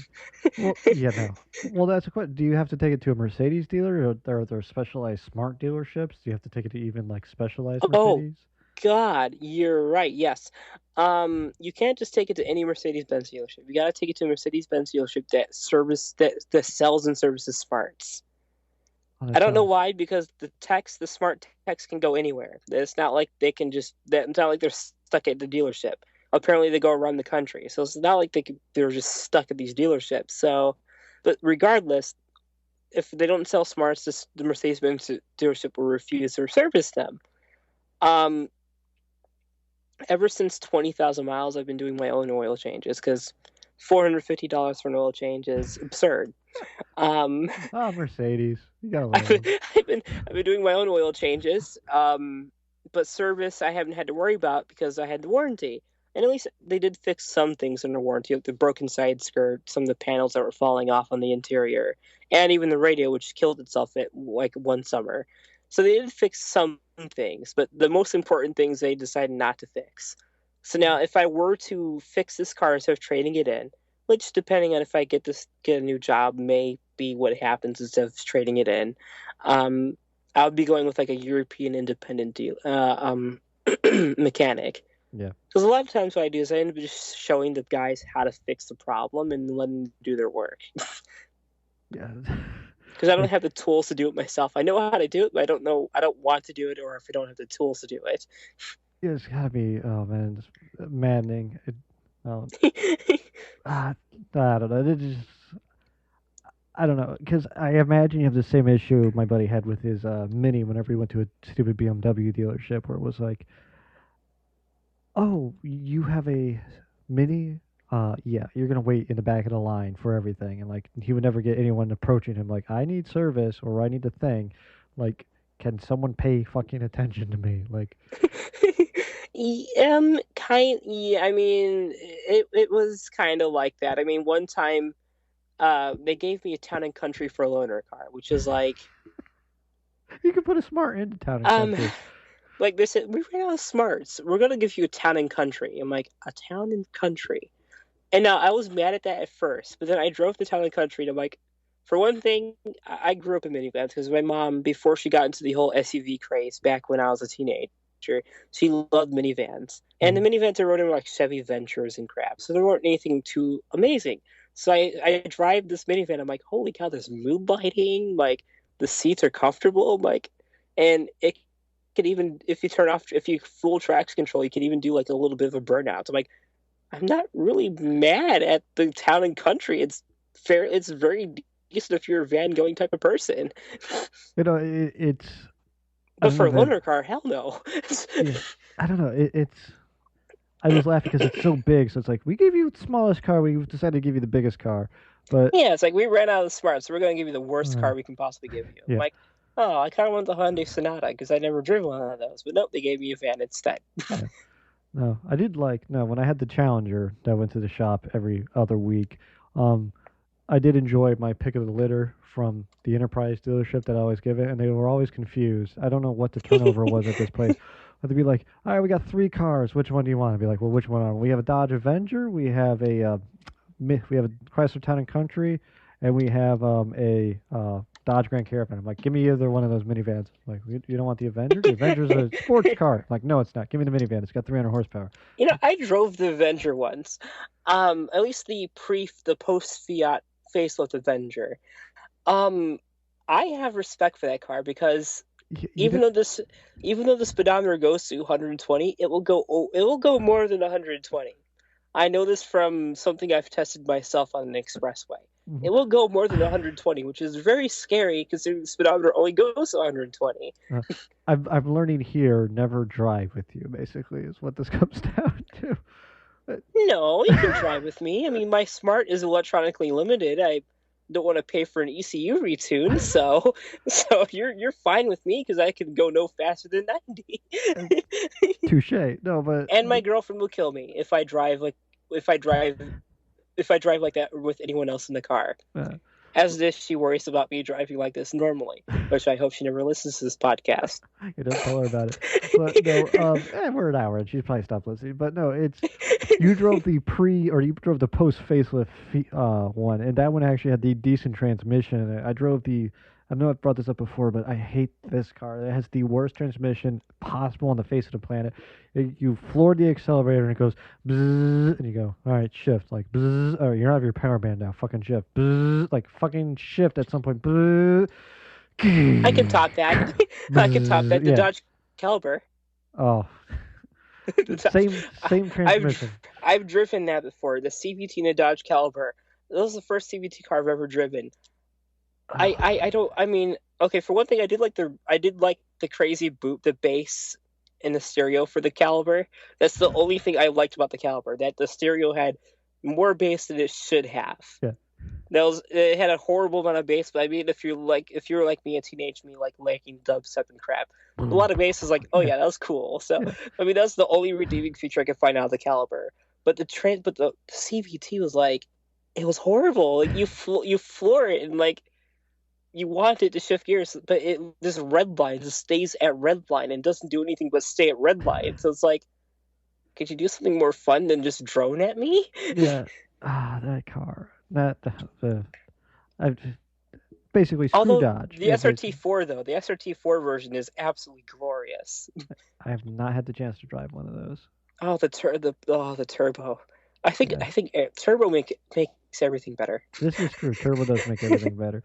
But no, I tried to think. That Dodge. I don't know. Well, we're way off topic on that, but basically, fuck Dodge from that decade. Like that terrible, terrible under Mercedes, awful Dodge Yeah, and transmission. it did bad for both Mercedes and for Chrysler because Mercedes products of those years, they like I'm looking around in Wisconsin, Illinois, like all the Mercedes Benzes and the Chryslers of those days, are rusted out now. Like Yeah. I see a Mercedes Benz C250 and like it's rusted the crap, and I'm like, you're like a 10-year-old car. You shouldn't be rusting out like this. Yeah. But that's what happens when you take 2000s Chrysler and injected into Mercedes Benz and vice versa. Yeah. It was a relationship that wasn't really good for either company. Yeah, it's a bad. It was one of those times like if it was a marriage, be like, yeah, those two need a divorce. Like they're bad for each other. It's just screaming and yelling and just everything's just awful. Like and now that they're separated, they're actually decent people again. Like hey, how's it going? Now Chrysler's a bit codependent, and they had to go running straight over to the Italian like macho man. Codependent. They I mean, at least they weren't bought up by the government. That's at least one thing that Chrysler can sort of brag about. yeah, take that, Although GM. although Fiat may have been a worse death sentence for them. Yeah. Oh no, they did get the Hellcats. So the Hellcats are okay. So it was a good thing and a bad thing for them. Yeah, I don't know. The nice thing is we got Fiat here. I've driven a Fiat 500, one of the new ones, and I actually really like them. And we're getting kind of back to the small car topic. I like the Fiat 500s, and they're cute, kitschy little cars. I got made fun of when I got out of it because I'm 6'2", getting out of a car that's like 3 feet tall, and everyone goes like, "You fit in that thing?" And I go, "Yeah." Like it's a car. Like people fit in cars. Like I fit in a Mini better than Yeah, I fit in like some SUVs. Yeah, I don't think I. I Hmm. I would buy a Fiat 500, but only the Abarth. Yes, that sounds That's fantastic. the Yeah. only one I would buy because I've driven the regular Fiat and for me, it feels like a car that should have a lot more power than it actually does because I'm a crazy person that loves power.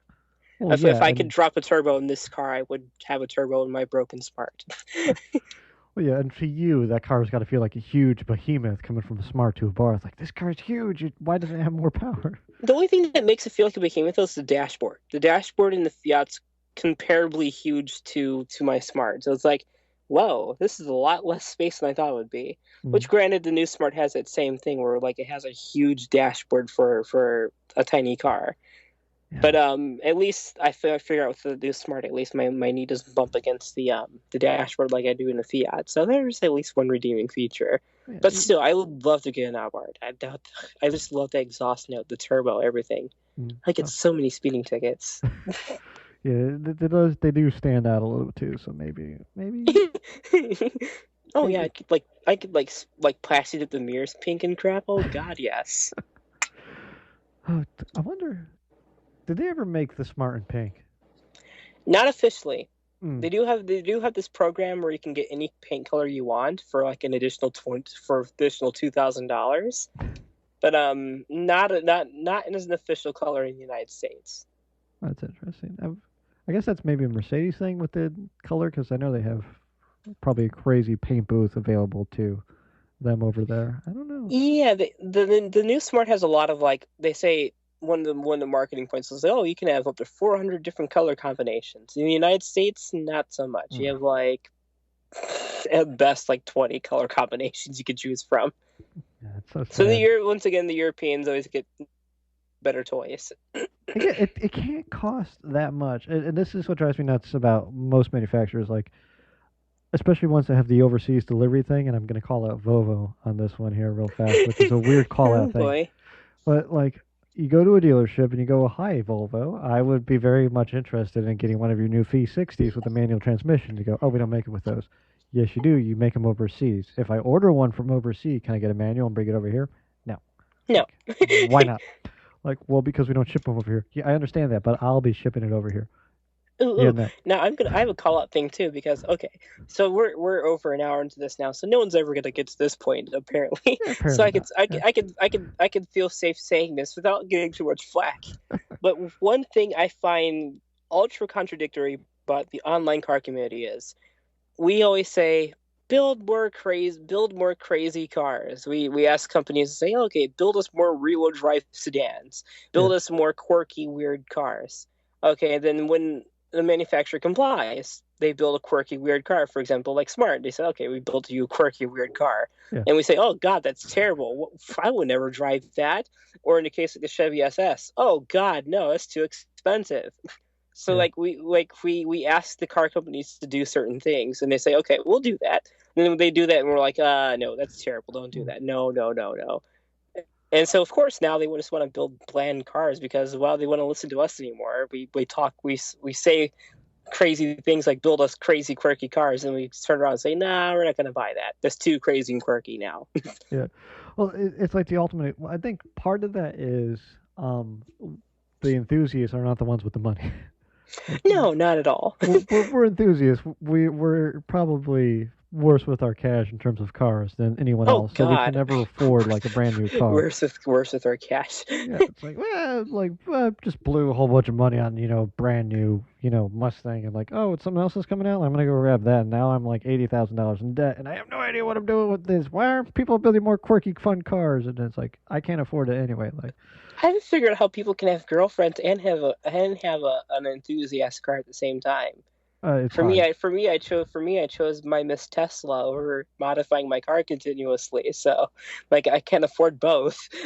Yeah, you got to do like I think the only way I have three cars is because one of the cars is a 1991 Volvo station wagon. That's the enthusiast like Oh, play car. yeah. Yeah, that's how you get it. Like $750 from someone. Yeah, that's a play car. Like that's all you get. But I don't. We're way over time. We're way over. I don't really give a crap because I. This has been a Over fast. time, he says. Oh, Over time, he says. It's only like over an hour or something like that. well, obviously Only we're like an hour and 30 minutes, something like yeah that. we're closing in on that, but it's good conversation. So to hell with it. And I'm sorry for your voice blowing it out and all that. But Let me see. Oh no, no, it's well worth it. Yeah, well, I appreciate that. Let me go through here. So there's a couple other questions here I kind of want to get to before we call it Yes, quits going on here. yeah, I was about to say, were there any other questions, or were we just going on a crazy tangent with like people waiting to hear back from us? Yeah, they'll be fine. Let me go through. So we got Bird Dog Hoarder of the three-wheeled Japanese Death Machine asks, how comfortable is it going 2.4 miles per hour on the Ike? Ike being the I-295 Eisenhower, not you Ooh. personally. Yeah, how is it in bumper to bumper when you're stuck in it? Okay, so not you personally. Yeah, I gotta clarify There again. are there are infinite sexual innuendos I can make from that, but I'm not Yeah, going to do that. Um, whatever. How comfortable is the card? I'm writing someone. Anyways, yeah, no, it's uh, let's bring it back. yeah. How comfortable is bumper to bumper when you're stuck in it? Like the Fiesta, great car on the highway, comfortable driving. As soon as you get stuck in bumper to bumper, that thing kind of transforms into a bit of a nightmare. Like, It depends on the speed of the traffic. If we're talking about stereotypical Chicago traffic where you're quite literally moving in between 10 to 5 miles per hour, mhm. it's sketchy because the transmission does not know how to deal with that, even when you're in manual mode. Because I drive the car 110% in manual mode. I hate automatic mode. It's a terrible, terrible driving mode. Yeah, So I always drive it in manual mode. But even in manual mode, when you're driving between the speeds of 5 and 10 miles per hour, the car is like kind of dim-witted. It's like, okay, I want to engage gear. No, no, no. Engage gear. Nah. Engage gear. Nah. And so you kind of like get the whole bucking motion back and forth as you kind of feel like you're riding in like a Jeep that has a really broken transmission or something. uh, It is legitimately like, I mean, eventually, like if you're like me, you drive it 100,000 miles, you get used to it. But yeah, it is not exactly the most pleasant experience in the world being in bumper to bumper traffic. Now, if you can go above 10 miles per hour, you can slap it into second gear, and that's a lot better to work with. mm, But if you're in stereotypical Chicago traffic, yeah, not good. Yeah. Okay, let's see here. We kind of answered this question already, so I'll just like Scoob. We already answered your question about what it's like DDing the base 911. So I guess that's a compliment to the car. well, I mean, okay, one thing is for certain. Okay, so one thing is that Porsche obviously does not have manual transmissions anymore. So that's kind of funny. The only rear engine, rear wheel drive car that you can get in America with a manual transmission is now Smart. That's the only car you can get with a rear engine and rear wheel drive with a manual transmission, like a legit three pedal transmission, of course. You just blew my mind. I just like that's crazy. It's a smart and nothing else. That's all you get. Like, Yeah. I mean, it's even like Jeremy Clarkson even like the Smart Roadster because it has the same engine, of course, as the base first yeah, generation Smart. And the one thing he says, like, okay, it is a mid-engine, rear-wheel drive, turbocharged, convertible Mercedes Benz for like, of course, $15,000. yeah. And it is all true because it is well, I mean, at least the third generation is partly engineered by Renault, which is probably a Renault, which is probably a good thing because Mercedes Benz is clearly not has a good does not have a good track record with building some parts of the Smart. So Yeah. hopefully Renault has had a better time engineering these cars. Well, as far as I'm aware, the new Smart is basically the Renault Twingo, more or less. Like, Yes and no. mm, The 4.4 is effectively a Twingo, but with smart clothes. mm, The 4.2 is a little bit more bespoke, so it has basically all of the mechanicals of the Twingo, but it has the body and everything else was smart. So it's like probably 50% Twingo in that case. mm, Basically, they let Renault make all of the bits that need all of the like mechanical bits, and they just went crazy with the styling and stuff, which is mm, something I'm okay with because Mercedes Benz does not have a very good track record with making engines. Like with the first generation Smarts, yeah. their engines quite often broke after 40,000 miles, and you had to get them rebuilt. And of course, with these second generation cars, there's this like small margin of like time in which your engine can possibly explode for no explainable reason. That's reassuring, I guess. Yay! No. I mean, the number of engine failures is quite low, but it is enough to say like, okay, you are basically buying into a lottery if you buy a 2008 or 2009 Smart. You Yeah. are effectively buying into a lottery where you can really lose badly. Yeah, well, it's really a German car then, I guess, at that point.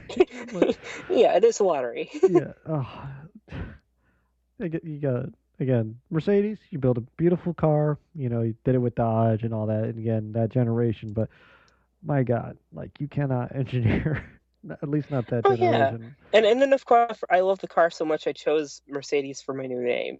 Yes, which is I guess I shouldn't badmouth them too much. Then, like, sorry, but no, you know, I've known a couple of Mercedes people. It's it's a nice name. I like it. It's good. It's You, definitely not a normal. I mean, like one thing I did, I was driving my car, which is probably how I came up with the name. I was mm, driving my car and I said, okay, so I need a new name for myself if I'm going to have this new identity. Like mm, I would choose the very first name that comes to my mind, mm. and of course that name was Mercedes. Thankfully, it wasn't like something crazy off the wall stuff, but yeah, that was the first name that came to my mind. I'm like, okay. Yeah, it's you. And I like the name, but the only other person I've ever met that had that name was a waitress in Georgia outside of Brunswick, and she had a Mercedes emblem tattooed on the back of her neck. My mom calls it a hooker name, so she refuses to call me by it. It's a hooker name is not Mercedes. A hooker name is like Chanel or like Chanel. I think that's forget first thing that came to my mind, but or like luscious, like call me luscious, like Luscious.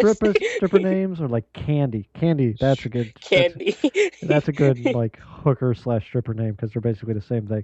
Like Mercedes is high class. I mean, it's the brand, you know. I mean, and I do get a lot of jokes too. It's like, okay, yeah, I named myself after a car. Yes, I like playing on the jokes too, especially when they're like, oh, of course, since I'm part of two different communities who've used the same word differently, especially with Oppo. Like, okay, I love taking the low hanging fruit when someone's like, I blew a tranny. I'm like, yep, let's take the low hanging fruit. Yeah, exactly.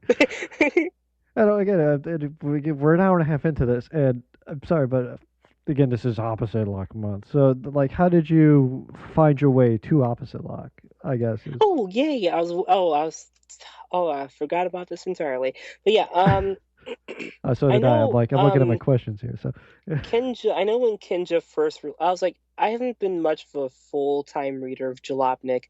What happened is I started going to college in 2012, and I stopped by Jalopnik always to read the answers of the day and the questions of the day because even though I wasn't a commenter back then, I enjoyed reading the stupid responses that would come from it. yeah. And of course, around that time, they announced Kinja, and they're like, okay, a blogging platform. And I'm like, a blogging platform, and it's a car site I do enjoy reading. So I'm like, what the hell with it? I'll go with it. And then so I decided to create a Kinja account. And so I was one of the first Kinja-based oppos. Hmm. And as such, of course, the very first thing I did is I wrote an article about how smaller cars have gotten safer. And that was quite literally the very first post from Oppo to go onto the front page. Ah. And I love the reactions from it because I know like people, the comments was like, whoa, was this amateur work?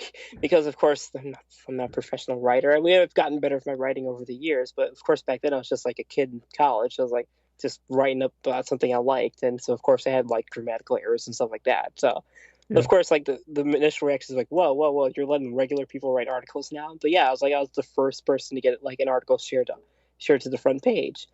That's And impressive. Yeah. over the years, Oppo's become basically my official yet unofficial family. Where it's like when it came to the point where it's like, okay, I gotta like I need to start telling the world, the people I care about this big change happening in my life. I'm Hmm. like, okay, first thing it is, I came out on Oppo.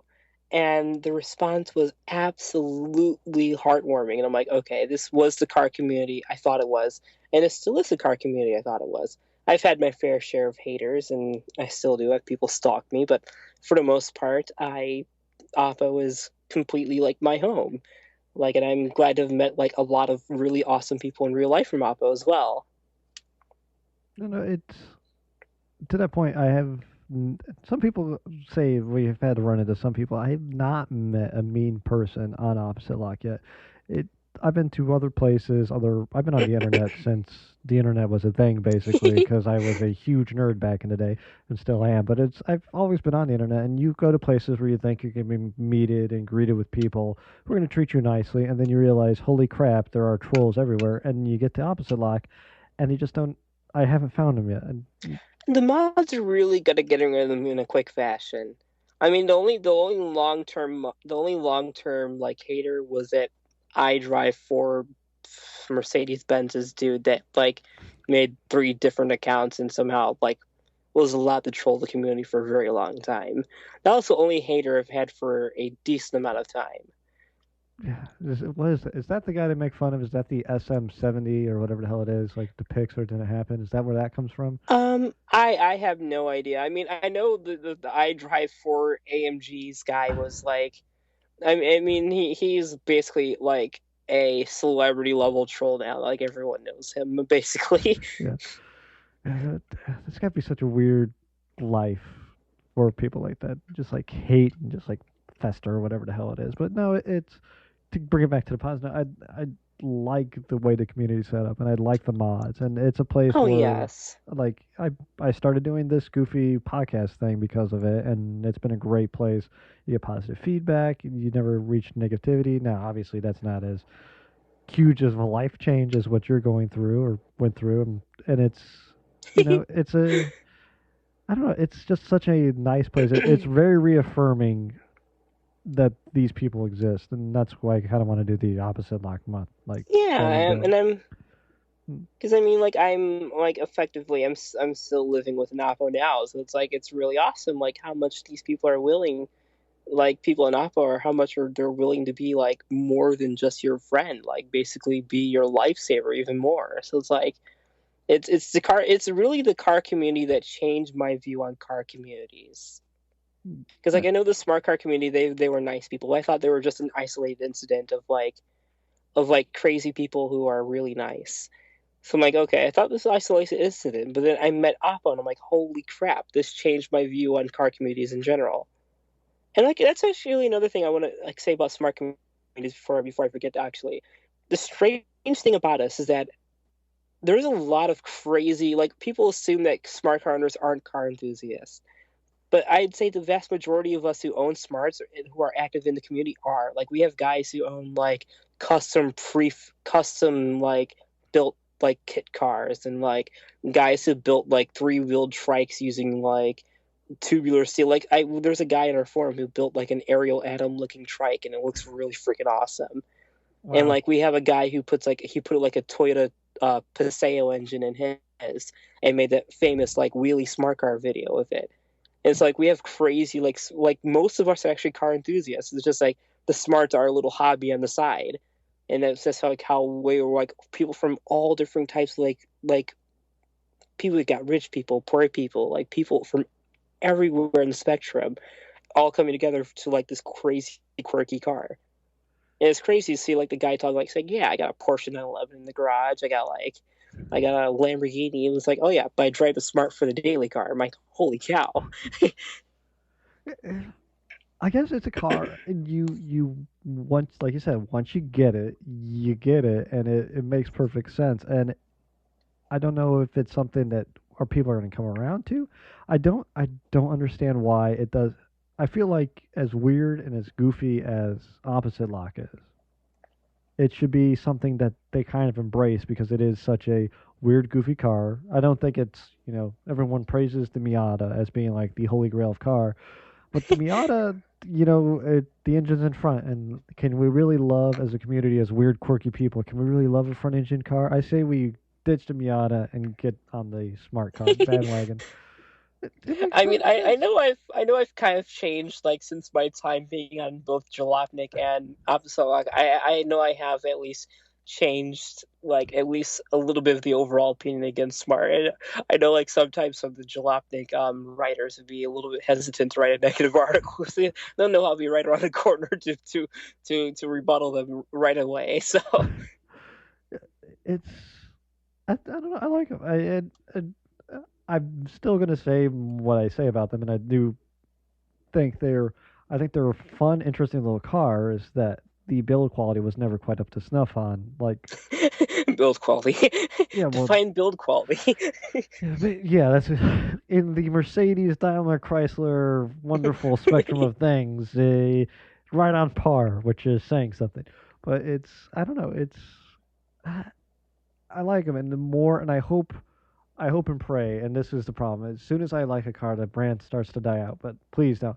I hope and pray that the like renaissance and the new platform is going to save this brand and make it into something with a proper manual shifter that like enthusiasts embrace. I would love to see spec smart racing. I would absolutely love to see that. That does exist. It's what That does exist I in was. Europe. Oh, In they see Europe, Europe gets all the good stuff. yeah, they call it the Smart Cup, and they basically they put like extra roll cages inside the Smarts, like racing liveries and some very basic mods, and they basically do spec racing in Smarts, and it looks absolutely fun because you can be a regular person. Of course, you got to be like somewhat well off financially because you got to buy the car and such, Yep. but at least it's something that regular people can do, and it looks, even though it's like not highly followed, it still looks crazy fun.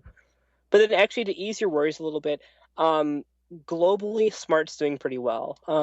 It took them up until about 2015 to even come close to turning a profit. And now with the new car out, the reviews are coming in like, holy cow, the new car's awesome. And so people are actually buying up the new car over Europe and China and such like that too. So worldwide, they're doing really well. The United States is still their hardest market because, of course, Americans aren't really into the whole city car thing yet. Yeah. And of course, Smart isn't really even trying in the United States, anyways. So, I mean, at most, the US market probably might die. But as far as the brand itself, it'll probably keep on soldiering on because it's at least worth other people's time in other countries. Mm-hmm. I guess the best thing to come out of cafe standards is we're probably going to keep the smart just because of them. So Possibly. I mean, I know Mercedes Benz is coming out with the electric B class, and they're selling that in America. However, since that is the only vehicle in the Mercedes Benz lineup that will be competitive to the Smart in terms of cafe credits, yeah, they'll probably still need to keep Smart in the lineup. So they'll be around up until Mercedes Benz finds a solution that allows them to keep their own lineup without Smart being there. yeah. But until then, they're still selling them here as much as they really hated. Like it's like begrudging, and I'm looking at the time, man. All right, a little bit over time. Let me finish off. I think I got one question left here from people. Okay, yeah, we Yeah, can so we wrap it got up. yeah One we got question. to wrap it up. You're sitting in a It's car in a only gas two station. hours. Yeah, yeah, yeah. I'm sorry. So we got JKM asks scariest moment while driving it.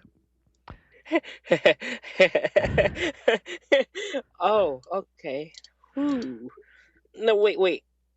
No, we need to define this scary moment as in scary with like the ending being, ha, holy shit, that was awesome, or scary as I'm gonna die.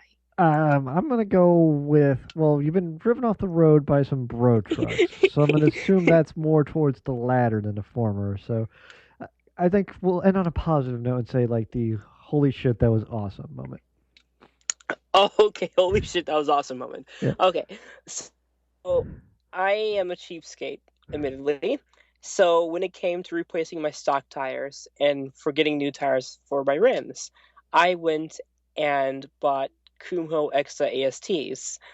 And of course, you'll see me on Oppo tearing those tires down every chance I get, because while they are supposedly all-season tires, they are the epitome of a bad all-season tire, and they're really great grip in the dry, and really sketchy in the wet, and absolutely abysmal in the snow. And of course, this is going to play out really terribly on a highway one day. Last year, I'm driving to work,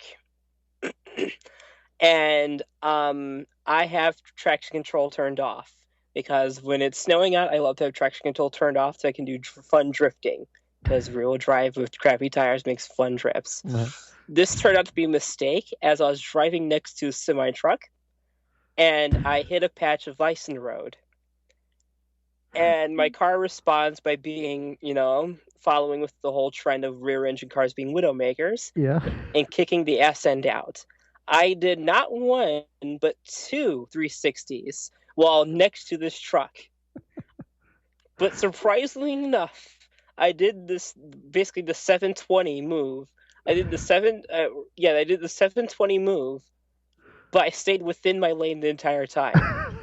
So the truck, like he slammed on his brakes, but he started sliding, of course, because it's snowing out. Yeah.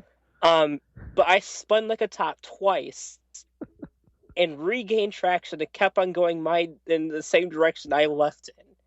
Like I was going straight, did two 360s, and then kept on going straight afterwards. Like the car straightened out perfectly where I was before.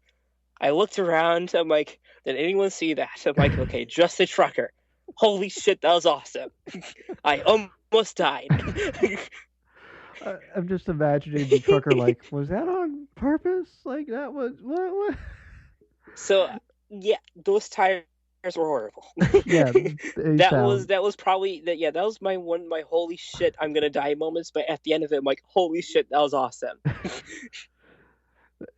That I nothing less than a smart car. I think that is the Although perfect. I do have one funny also I'm gonna die brawn pants moment. All right.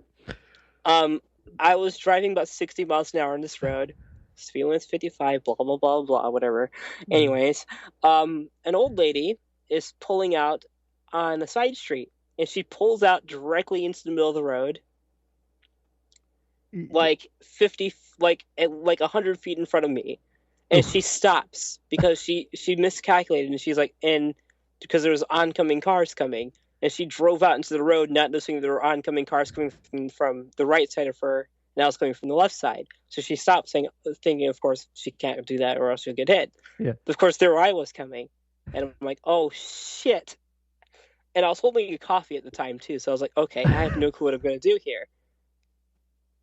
Using whatever instincts I had, I grabbed the wheel, I jerked it to the right, which was basically jerking it towards a tree, somehow misclipping her rear end, jerked it back to the left, and regained control, all while not spilling the coffee going about 60 miles an hour and not waking up my passenger either.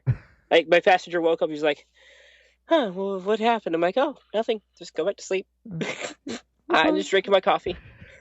So yeah, that actually was like a brown pants moment because I was like, Yeah. because even though I know I was safe, I was like, I wasn't really ready to total my car yet, or to kill an old lady because that would have been she was driving an old ass Toyota, and I would have like basically just rammed her straight through her driver door at 60 miles an hour. So probably wouldn't have been good for her. So Yeah. at least it was a brown pants moment that worked out fantastically well.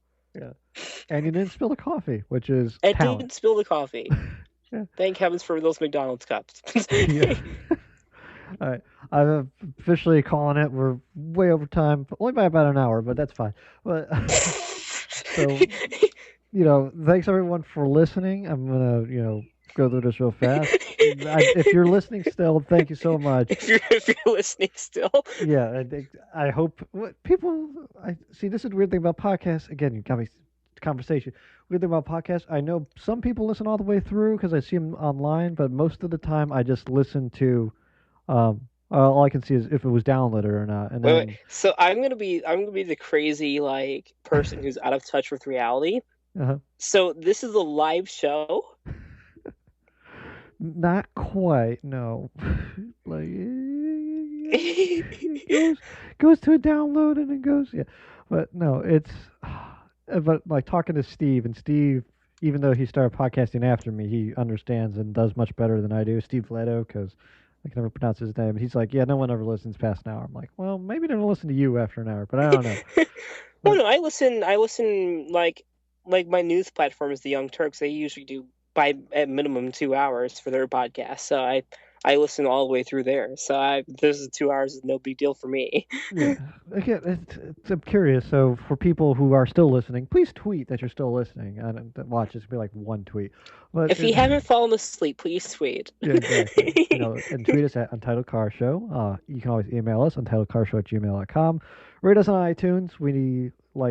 That is the best way to help us out on that platform, and that's what most people listen to. So we really appreciate 5 stars. I'm trying to think if there's anything else I'm missing. Do you have anything you want people to go visit? I mean, website, anything besides um, Oppo, and just I don't know. wow, a personal blog. Yeah, Wow, whatever. that makes me feel really horrible. It's like I would direct people to my personal blog. I mean, it's um kind of car related sometimes. Otherwise it's my diary of my entire life being put out on the internet, Hmm. and effectively the real life of someone who goes through things like I do. So Hmm. I mean, everyone on Oppo pretty much knows who I am by now, unless they're newbies. So I mean, they pretty much know what I'm talking about by now. So Yeah. Well, here, let me. What's the site? I'll actually write it down so I can put it in the little linky link. Like, smart.kinja.com. oh, you got that one. You got on real early. Yeah. Oh yeah, Yeah. I got like before all the domain names were Yeah. taken up. Alright, so that makes that nice and easy. Da. So that's pretty much it. Everyone who's out there listening, thank you so much. Please tell a friend. It's how we grow. Mercedes, thanks so much for coming on the show. Just hang on a second. We'll kind of wrap up Yeah, off air here in a second. and I will do something I don't think I've ever seen anyone else do, Uh, but I will still for the Pocket Cast app because it's a great way to listen to podcasts. mhm. I have no clue if you can. I have no clue if it counts towards your like download count, but I mean, it is a great way to listen to podcasts. No, any way you listen to podcasts helps. So it's podcast? Was it's Pocket Cast? Is what it is? Yeah, it's a fantastic little app. I mean, it keeps everything very nicely and organized with like great functionality. It's a free app Mm-hmm. because I don't pay for things ever. So Yeah, it's the internet. Don't pay for shit. So yeah, yeah. All right, everyone. So go get that. Go to the personal blog. Go to Oppo. Go everywhere. I guess I don't know. It's a little and of late for me course, here. Yeah. Oppo Meet 2016. Yes, we're working on that. Man, I got to get back on fucking Autobahn thing. I gotta. There's a whole thing. I'll get into that next week. All right. Yeah, Oppo Meet 2016 Facebook page. There'll be a link here. Yeah. If you're still listening at this point, you probably are aware of that. So, all right, everyone. Thanks for listening. We're right at the hour 51 mark. So, thanks, everyone. This is Bye definitely the longest bye. episode ever. Bye. Bye.